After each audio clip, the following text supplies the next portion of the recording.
Chapter 15. Now, Bud, Miss Thomas said, this is what we call Grand Calloway Station. She parked the car in front of a big house and got out, so I grabbed my suitcase from the back seat and jumped out too. Even though I was still real embarrassed and quiet about all the crying I'd just been doing at the Sweet Pea, I knew I was going to have to start talking sooner or later, so I asked her, "How come this house has got a name, ma'am?" She said, "Mr. Calloway said a long time ago that there were so many different people in and out of here at so many different hours of the day and night that it reminded him of that train station in New York City, Grand Central Station. The name kind of stuck." As soon as we got inside, Miss Thomas said, "I'll show you around the place tomorrow. Tonight it's late, and we're all pretty tired, so I'll take you right up to where you're going to be sleeping." I followed her up a staircase and we walked down a hall. Miss Thomas opened a door and we went in. On one side there was a bed and a window with some curtains, and on the other side were two little doors. Sitting in the space between the two doors was a chair and a little table like the kind you see in the moving pictures that women use to put lipstick on. It had a long skinny drawer that went across the bottom and a big round mirror stuck right on top.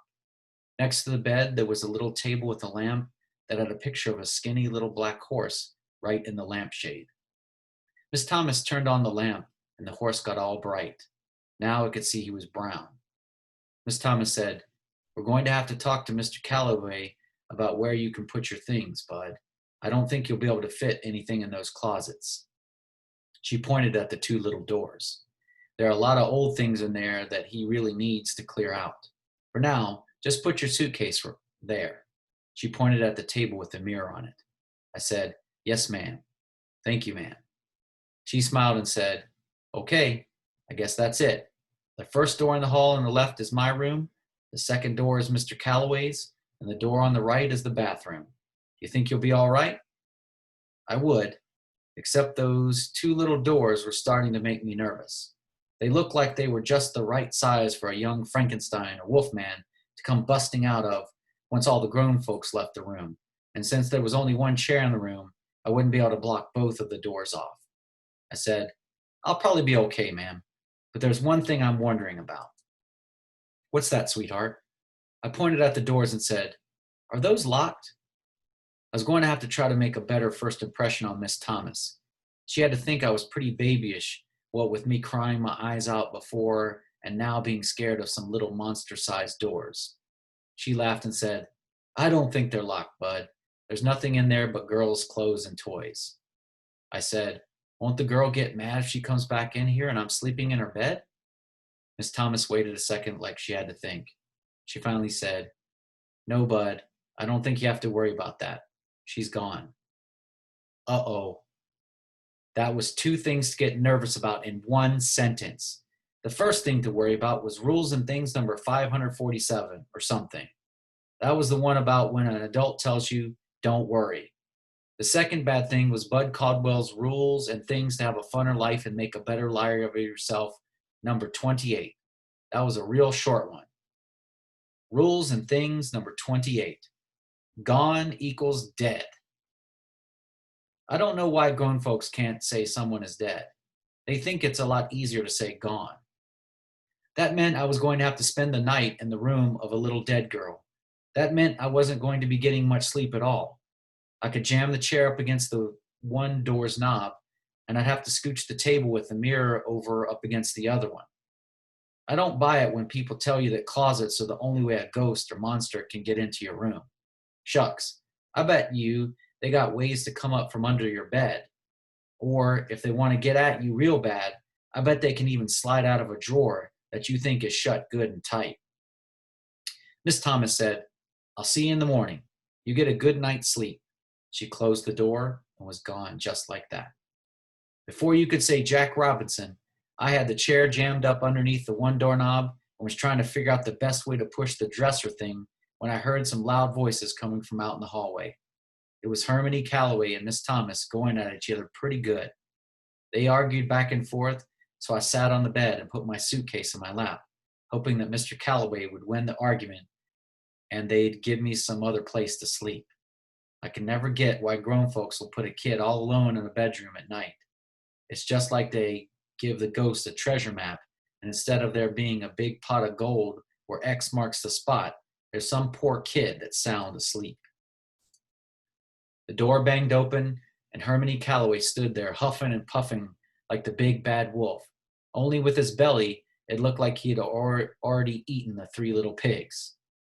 I wasn't too worried because I could see the toes of Miss Thomas's shoes in the doorway. Hermione Calloway looked at me sitting on the bed and rushed over to the first little closet door. With one mighty huff, he swiped the ghost-blocking chair away and stuck a key in the lock. Then he stomped over to the other closet door and locked it too. He kind of whispered so Miss Thomas couldn't hear. "You've got the rest of them fooled, but not me. There's something about you that I don't like. I'm going to find out what your game is, and believe you me, scamp, you're going back where you belong." He stuck the key back in his pants pocket, walked out of the room, and slammed the door. The door wasn't even done shaking from being slammed so hard when it jumped open again. Hermione Calloway pointed a finger at me and said, "And you better not do any snooping around this room or anywhere else in this house. I know where every single thing belongs, and I can tell right away when something's missing. I've got little secret bells all over everything, and when something's stolen, the bell goes off, and only I can hear it, so watch your step." The poor door got slammed again. Miss Thomas said, "You know, Herman, half the time I don't know if I should laugh at you or just feel sorry for you." What Hermione Calloway said reminded me of what they used to tell us when they'd take us kids from the home to the YMCA to go swimming. Before we'd start swimming, the white lifeguard made us sit on the edge of the pool with just our feet in the water. He'd say, "We've had problems with you children urinating in the pool in the past. We begged you and pleaded with you to stop, but you don't seem to get the message. This has forced the Y to spend a great deal of money to put a special new kind of magic chemical in the water. This chemical reacts to turn water contaminated with urine a bright red. Therefore, if you urinate in the pool, a bright red cloud will surround you, and we will be able to tell who has relieved themselves. The chemical also causes severe burns to the skin of the urinator. So if a red cloud appears around any of you people, you will be arrested by the Flint police. You will go to the hospital to fix your burns. You will go to jail, and then your name will go on the list that says you can't swim in any pool in any building anywhere in the world. If a red cloud appears around any of you people, you will, from that moment on, be swimming nowhere but in the Flint River." Shucks. Nothing makes you want to pee in a pool more than someone who thinks you're stupid telling you not to do it. And nothing makes you want to steal something more than having somebody who doesn't even know you're honest telling you not to steal. Hermione Calloway didn't have to worry. I was a liar, not a thief. The only thing I'd ever stole was food out of someone's garbage can. He was so doggone mean and hard to get along with, it just didn't seem like it was true that he could be anyone's daddy. The way he was so worried about me stealing stuff from him before he even knew if I was honest or not made me wonder if someone who was so suspicious could ever be kin to me. I looked around the little dead girl's room and could see that even a hard-up thief wouldn't find nothing much worth stealing in here. The best thing in the whole room was one wall that was covered with pictures of some horses cut out of a bunch of magazines and stuck on the wall with thumbtacks. It looked like someone went through a lot of trouble to do it. Each picture was held up with 4 thumbtacks, and there were so many of them that they were like wallpaper from the floor to the ceiling. There might have been something good in the closets, but even before Hermione Calloway had locked them shut, I sure wasn't about to peek in them. I set my suitcase on the dressing table and looked at the first drawer. Like I said, someone telling you not to do something will sure make you want to do it. I listened real careful to make sure Hermione Calloway wasn't sneaking up on me. Then I pulled the drawer open. There were 3 boxes of thumbtacks and one of those doggone Ticonderoga pencils. Looking at it made me smell rubber all over again.